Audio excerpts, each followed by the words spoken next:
Hello, I'm EnterElysium, and today in IRL news, Warner Brothers released Shadow of Mordor with a big brand deal for lots of YouTubers, and is claiming the videos of anyone who wasn't involved in the brand deal. So, Shadow of Mordor. I might call it Batman Shadow of Mordor when its real title is Middle-earth Shadow of Mordor. That's just because the mechanics are very, very similar to the Batman games, so apologies for that.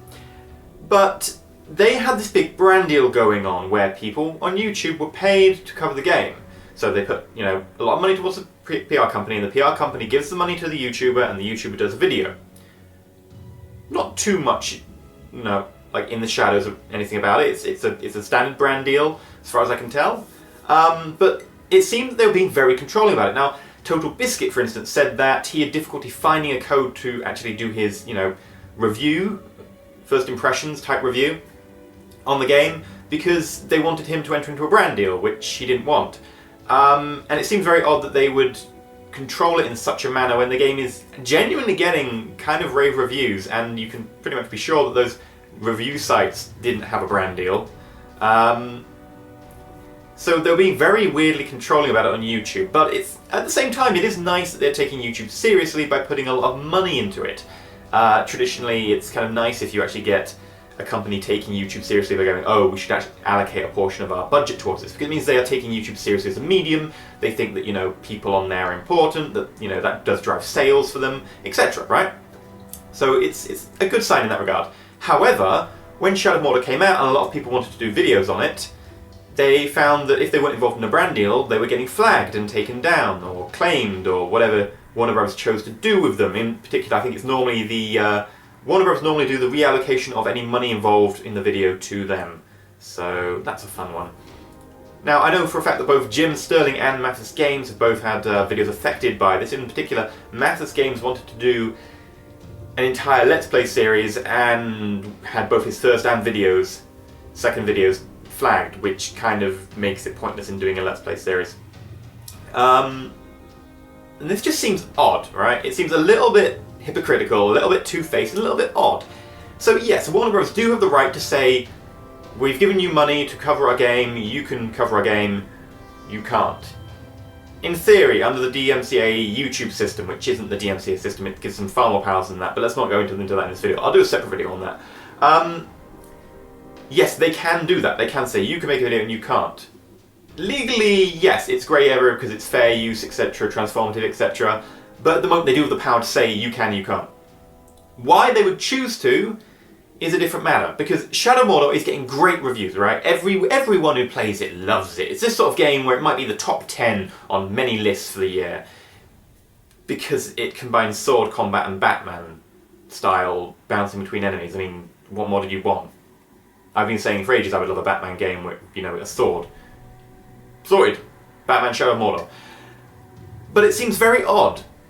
It's very much in line with their previous actions. Now, Warner Bros. Have traditionally had a very strict view on copyright. They are very much a traditional company. They don't understand the changing form of media. They don't understand the internet.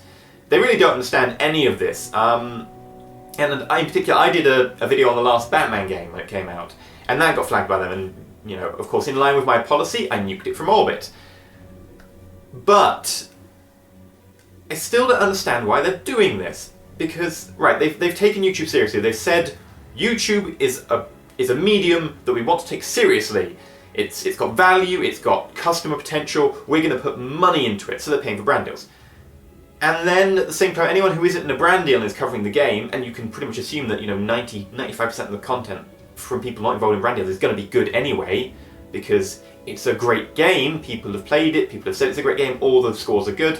I played it last night, it was a great game. So far, I haven't played much of it, but... And they're taking this away. They're basically saying, no, you cannot cover our game. Why? Because you don't think it's going to drive sales? It's going to drive sales. It's a good game. In general, YouTube actually really does buff good games and condemn bad games. YouTube does a great job of doing that. Why are you asking for bad PR? Because what they're doing, in effect, is they're basically deliberately, for some reason, getting the ire of the YouTube community for anyone who hasn't entered into a brand deal. Because anyone who hasn't entered into a brand deal has had Warner Bros. Give them the finger.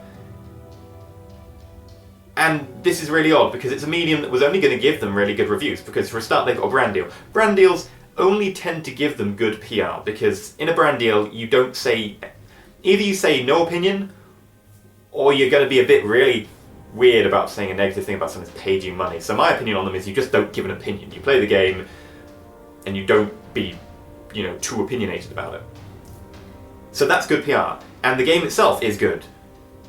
On average, from what people say, let's assume it's good, because everyone so far I've read has said it's good. So it's really, really weird that by going out of their way, they'd actually deliberately get the ire of the YouTube community and get people to, tweet about how it's terrible, people stopping their series halfway through, or 2 episodes in or whatever, and people making videos like me saying that, Warner Brothers are being a bit crap. Because it was only a medium that's going to give them pretty much only good PR, but instead it's a medium that's going to give them mixed PR now, at a time when they really could have done with it.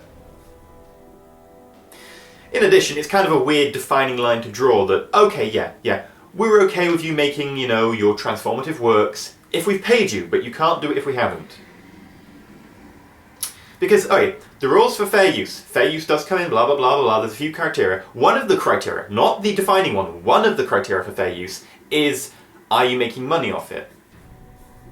And it always seems a bit weird when companies go, sure, you can have this video up, but we're claiming the revenue for it.